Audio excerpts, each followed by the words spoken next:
सबर 6। सुनन अबू दाऊद नंबर 3127 में एक हदीस है कि रसूल अल्लाह सल्लल्लाहु अलैहि वसल्लम ने लोगों को नौहा करने से मना फरमाया है।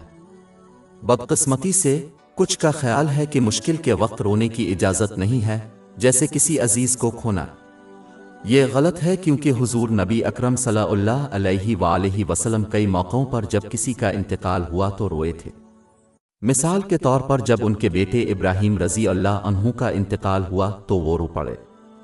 इसकी तस्दीक सुनन अबू दाऊद नंबर 3126 में मौजूद हदीस से होती है।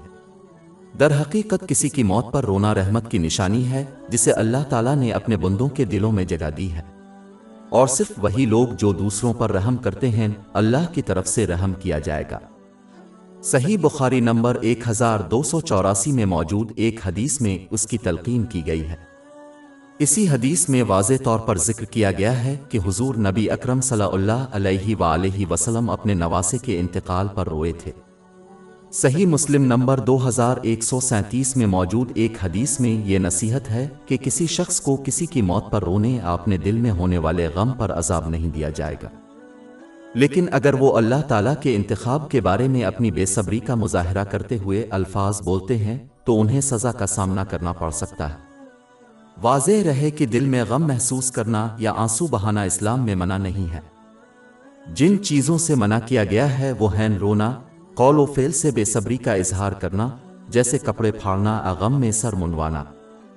इस तरह काम करने वालों के खिलाफ सख्त वार्निंग दी गई है, इसलिए इन अमाल से हर हाल में इज्तिनाब करना चाहिए। इस तरह के काम करने पर न सिर्फ किसी शख्स को सज़ा का सामना करना पड़ सकता है, बल्कि अगर मैयत ने मरने के वक्त दूसरों को इस तरह का अमल करने का हुक्म दिया तो वो भी जवाबदेह होंगे। लेकिन अगर मरहूम ने यह ख्वाहिश न की हो तो वो किसी किस्म के एहतिसाब से पाक है। इसकी तस्दीक जामे तिर्मिज़ी नंबर 1006 में मौजूद एक हदीस से होती है। ये समझना आम फहम है कि अल्लाह ताला किसी दूसरे के फेल की वजह से अजाब नहीं देगा, जबकि साबिका ने इसे इस तरह अमल करने की नसीहत नहीं की। बाब 35 फातिर आयत 18। और कोई बोझ उठाने वाला दूसरे का बोझ नहीं उठाएगा। हमारी वेबसाइट www.sheikhpod.com पर 400 से ज़्यादा मुफ्त ई बक्स, ऑडियो बक्स, इन्फोग्राफिक्स, पॉडकास्ट और ब्लॉग दस्तयाब है।